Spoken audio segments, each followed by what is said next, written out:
Vamos a ver. Ahí está el Rider español. Uy. En la segunda plaza. Ahí va Dani. Y este grande Williams Torres. Williams se va a la rueda de Dani Torres. Pero vamos a ver Dani. Ahí está Dani.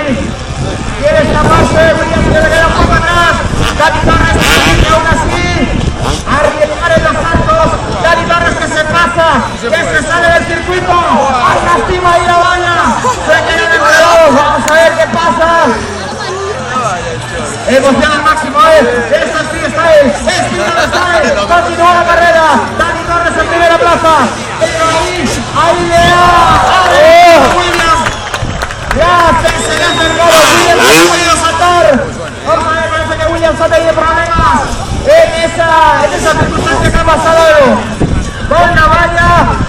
Vía libre para Dani Torres. Dani Torres que quiere llevarse la victoria. Williams que intenta apretar al máximo.